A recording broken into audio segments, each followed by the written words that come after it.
এই যে কিছুদিন আগে আপনারা দেখছেন ফাইটটা যায়, বুকটা ফাইটটা যায়, পুলিশে দইরা নিছে কি নেয় নাই? সেও তো একটা সংসদ সদস্য ছিল, সেও তো টুকটাক মানুষকে সাহায্য করছে, আওয়াজ করে বলেন ঠিক কিনা?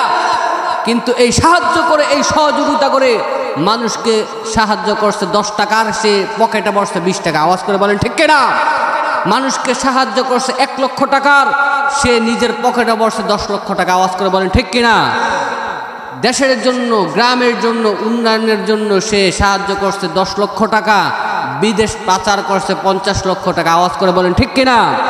সুতরাং আমরা যে সাহায্য দেখতেছি এটা মূলত সাহায্য না, এটা তার স্বার্থপরতা। এ আপনাকে নামাজের কথা বলে না, যে আপনাকে আল্লাহর দিকে আহ্বান করে না, যে আপনাকে সৎ কাজের আদেশ দেয় না, যে আপনাকে অসৎ কাজ থেকে বিরত রাখে না, আল্লাহর কসম করে বলি সে আপনার প্রকৃত বন্ধু না, সে আপনার প্রকৃত বন্ধু হতে পারে না, আওয়াজ করে বলেন ঠিক কিনা?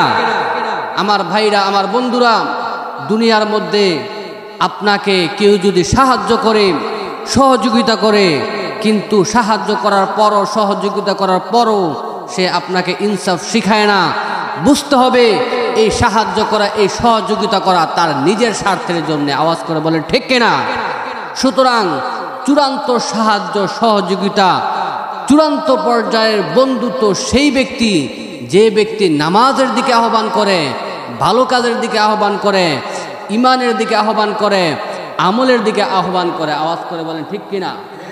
আমার ভাইরা, আমার বন্ধুরা, এজন্য ভাই দেখবেন দুনিয়ার মধ্যে একে অপরকে সাহায্য করে 10 টাকা, সে নিজে এই সাহায্যের মাধ্যমে উপার্জন করে 20 টাকা, আওয়াজ করে বলেন ঠিক কিনা? এই যে কিছুদিন আগে আপনারা দেখছেন ফাইটটা যায়, বুকটা ফাইটটা যায়, পুলিশে দইরা নিছে কি নেয় নাই? সেও তো একটা সংসদ সদস্য ছিল, সেও তো টুকটাক মানুষকে সাহায্য করছে, আওয়াজ করে বলেন ঠিক কিনা? কিন্তু এই সাহায্য করে, এই সহযোগিতা করে মানুষকে সাহায্য করছে 10 টাকার, সে পকেটে বসছে 20 টাকা, আওয়াজ করে বলেন ঠিক কিনা?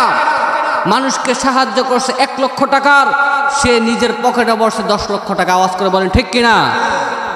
দেশের জন্য, গ্রামের জন্য, উন্নয়নের জন্য সে সাহায্য করছে 10 লক্ষ টাকা, বিদেশ পাচার করছে 50 লক্ষ টাকা, আওয়াজ করে বলেন ঠিক কিনা? সুতরাং আমরা যে সাহায্য দেখতেছি এটা মূলত সাহায্য না, এটা তার স্বার্থপরতা। এই সাহায্য করলে আপনি কিছু সাহায্য পাবেন, চূড়ান্ত পর্যায়ের সফলতা আপনি পাবেন না।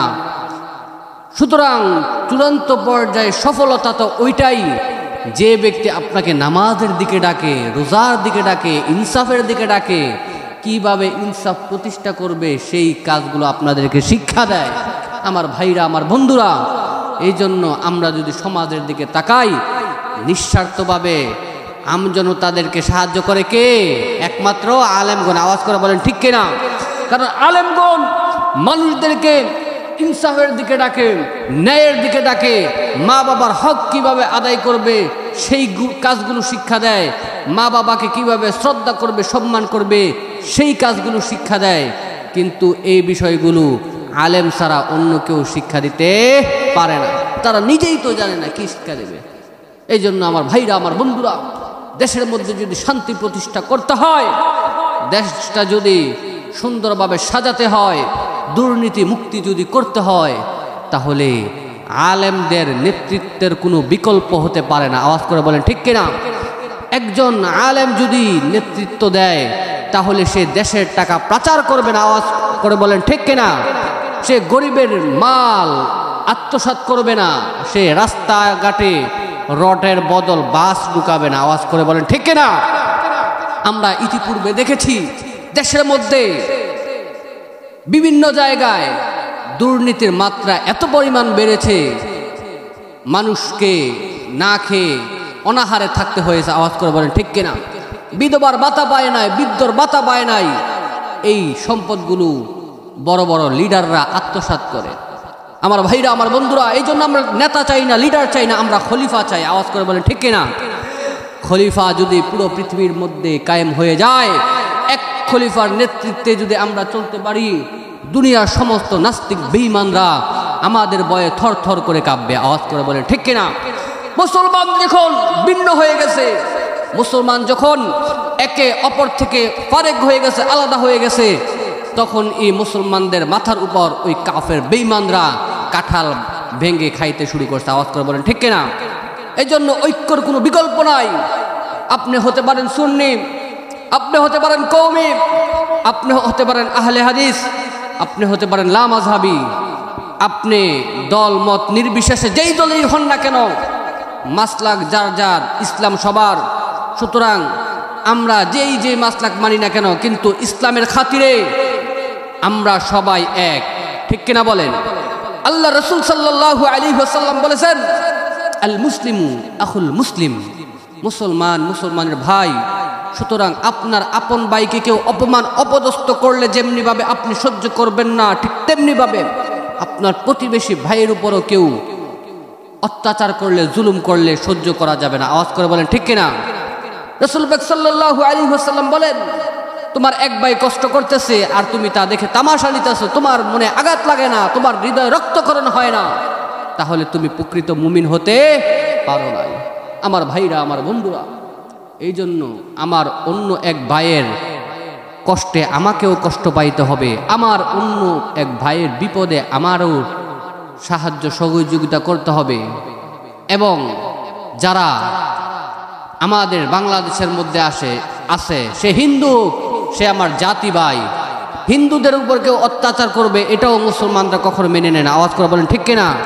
হিন্দুদের উপর, বৌদ্ধদের উপর, খ্রিস্টানদের উপর কিভাবে ইনসাফ প্রতিষ্ঠা করতে হয় সেটা ইসলাম ধর্মের মধ্যে আছে। আওয়াজ করে বলেন ঠিক কিনা? হিন্দু ধর্মের মধ্যে এভরিথিং, সকল ধর্মের মধ্যে কিভাবে ইনসাফ প্রতিষ্ঠা করতে হয় সেটা অন্য কোনো ধর্মের মধ্যে নাই। আওয়াজ করে বলেন ঠিক কিনা?